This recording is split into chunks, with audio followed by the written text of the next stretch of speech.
ऐसे जो नाम है, कुछ ऐसे नाम को देखते हैं। सबसे पहला नाम तो तेजस्वी यादव राघोपुर से चुनाव लड़ रहे हैं और exit poll, JBC exit poll कहता है कि ये चुनाव जीतने जा रहे हैं, चुनाव जीत सकते हैं। आगे जरा जल्दी जल्दी दिखाइए, समय कम है और बहुत सारे वीआईपी की जो कतार है, जो लिस्ट है, बहुत लंबी है। जरा देखिए, सम्राट चौधरी, इनके बारे में भी ये कहा जा रहा है कि ये भी चुनाव जीत सकते हैं और जेबीसी एग्जिट पोल कह रहा है कि इनको चुनाव जीतने में कोई बहुत दिक्कत का सामना नहीं करना पड़ेगा। विजय चौधरी जेडीयू के कद्दावर नेता हैं, ये भी चुनाव जीतने जा रहे हैं एग्जिट पोल के हिसाब से। आगे बढ़िए, जल्दी जल्दी दिखाइए। सराय रंजन से चुनाव लड़ रहे हैं विजय चौधरी। इसके मोकामा जो कि कहा जाए तो ये इस बार चुनाव में सबसे ज्यादा जिस सीट की चर्चा और जिस नेता की चर्चा हो रही थी वो यही अनंत सिंह है। अनंत सिंह मोकामा से चुनाव लड़ रहे थे और वो चुनाव जीतने जा रहे हैं तमाम सवालों के बावजूद, तमाम हो हल्ला हंगामे के बावजूद।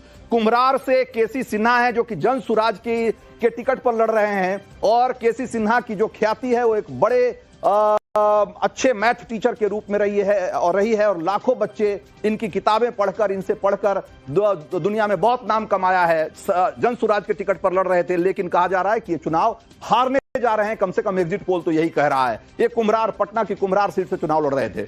चलिए आगे दिखाइए। इसके अलावा तेज प्रताप यादव, जरा देखिए, तेज प्रताप यादव जो कि अपनी पार्टी से चुनाव लड़ रहे थे, इन्होंने अपनी पार्टी बनाई है जेजेडी और उसमें ये कहा जा रहा है कि इनका तय नहीं है कि जीतेंगे कि हारेंगे, लेकिन फिलहाल जो आंकड़े आए हैं उसके हिसाब से लग रहा है कि ये आगे रहें। अभी इनको एक बढ़त हासिल है, इसी तरीके से जरा विजय सिन्हा जो कि डिप्टी सीएम है और आपने देखा था कि फर्स्ट फेज के चुनाव के दौरान बड़ी तू मैं हो गई थी इनकी और काफी चर्चा में थे उस दिन। ये कहा जा रहा है कि लखीसराय से जो चुनाव लड़ रहे थे उसमें इनको जीत मिलने जा रही है, एक कमोबेश तय है, कम से कम एग्जिट पोल के हिसाब से। विजय सिन्हा डिप्टी सीएम बिहार के। इसके अलावा मैथिली ठाकुर, बिल्कुल बहुत एकदम से वाइल्ड कार्ड एंट्री मिली मैथिली ठाकुर को और मैथिली ठाकुर के बारे में कहा जा रहा है कि अलीनगर से जो चुनाव लड़ रही हैं, ये पक्के तौर पर नहीं कहा जा सकता कि हारेंगी जीतेंगी, लेकिन एक बढ़त मिलती हुई दिख रही है इनको। ये आगे हैं और एक मजबूती से वहां हैं और जो अंतिम फैसला है उसको लेकर के जो एग्जिट पोल है अभी श्योर नहीं है कम से कम। तो मैथिली ठाकुर अलीनगर से चुनाव लड़ रही। दरभंगा से संजय सरावगी,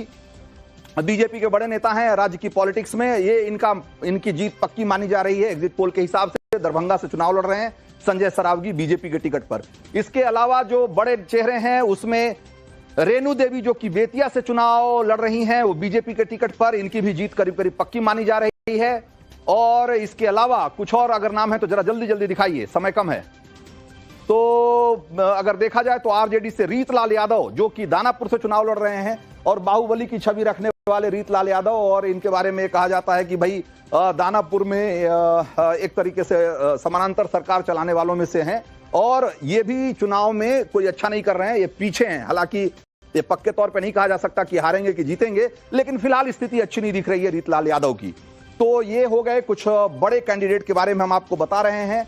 और जरा छपरा से देखिए, जो आरजेडी के टिकट पर खेसारी लाल यादव, भोजपुरी के सुपरस्टार माने जाते हैं, ये इनके बारे में सबसे चौंकाने वाली बात जो है वो ये है कि ये कहा जा रहा है कि ये चुनाव हार रहे हैं, जबकि ज्यादातर लोग ये मानते हैं या जो अमूमन आप बात करेंगे तो कहेंगे कि छपरा से तो खेसारी लाल यादव का जीतना तय है, लेकिन जो एग्जिट पोल है वो कह रहा है कि नहीं, छपरा से चुनाव हार जाएंगे या हार सकते हैं खेसारी लाल यादव, ये अपनी तमाम प्रसिद्धि के बावजूद।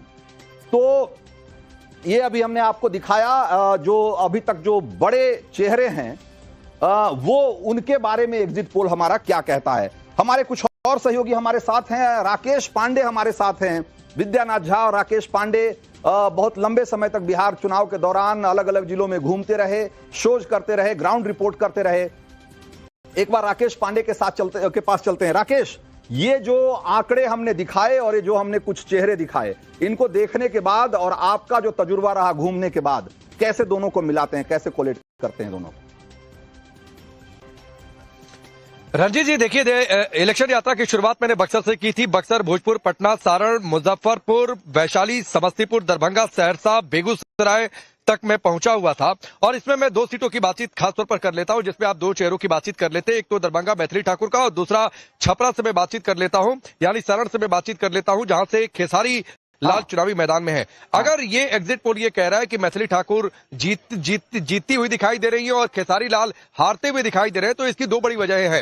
एक तो दरभंगा में मैथिली ठाकुर की जब वाइल्ड कार्ड एंट्री हुई थी तो जाहिर सी बात है वहां पर कैडर में बहुत नाराजगी थी, बहुत सारे लोग खिलाफत थे। तो दूसरी पार्टियों को यह सीखना चाहिए कि वहां की नाराजगी को कैसे मैनेज किया गया, कैसे सबको संतुष्ट किया गया। खुद बीजेपी की टॉप लीडरशिप ने लोगों से बातचीत की और कहा कि नहीं, आप लोग मैथिली ठाकुर को सपोर्ट करिए, और वो कैडर उनके साथ जाकर खड़ा हुआ। लाल यादव के बारे में क्या कहेंगे? साथ आप देखिए, खेसारी लाल यादव के बारे में क्या कहेंगे? समय कम है इसलिए मैं जल्दी जल्दी पूछ रहा हूं आपसे। हाँ, मैं उसी पर आ रहा था, क्योंकि बीजेपी के अंदर कई सारे डिस्प्यूट थे। बीजेपी ने उन डिस्प्यूट के बाद भी अगर खेसारी लाल हारते हुए दिख रहे हैं तो फिर ये सोचना चाहिए आरजेडी को और खेसारी लाल को खुद सोचना चाहिए, क्योंकि राखी गुप्ता बहुत समय से और पार्टी पर उन्होंने बहुत खर्चा भी किया, वो निर्दलीय चुनावी मैदान में उतर गए। इसलिए मैं कह रहा हूं कि अगर खेसारी लाल हारते हुए दिखाई दे रहे हैं तो निश्चित तौर पर आरजेडी के लिए आत्मचिंतन का बहुत बड़ी वजह हो सकती है कि खेसारी लाल यादव जैसे इतना स्टार वैल्यू और सो कॉल्ड उनका गढ़ है, उसके बावजूद अगर चुनाव हार रहे हैं तो क्यों हार रहे हैं? बिल्कुल सही कहा आपने। अब जरा समय की कमी है, इसलिए जल्दी जल्दी मैं आपको दिखाते हैं। तो हमने जेवीसी एग्जिट पोल के नतीजे आपको दिखाए थे, जरा पोलो पोल भी दिखाते हैं आपको कि जो बाकी एग्जिट पोल्स हैं वो क्या कह रहे हैं बिहार चुनाव को लेकर के। जरा देखिए, पीपल्स इनसाइट करके एक जो सर्वे एजेंसी है वो कह रही है कि एनडीए को 133 से 148 सीटें यानी कि अभी बहुमत दे रही है। महागठबंधन को 87 से 102 सीटें, जेएसपी को अगेन 2 सीटें दे रही है। मतलब जेएसपी में अगर आप देखेंगे तो किसी भी सर्वे एजेंसी ने उनको 2 से ज्यादा सीटें नहीं दी है। तो एक बात को लेकर के कंसेंसस है, अदर्स भी कमोबेश एक ही रेंज में है। और अगर देखा जाए तो सारे जो एग्जिट पोल हैं वो कमोबेश आपको एक रेंज में दिखेंगे।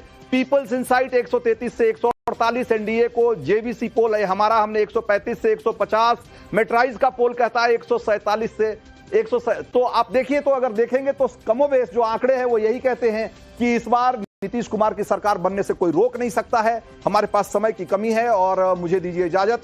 ब्रेक के उस पार देखिए नवभारत का एजेंडा।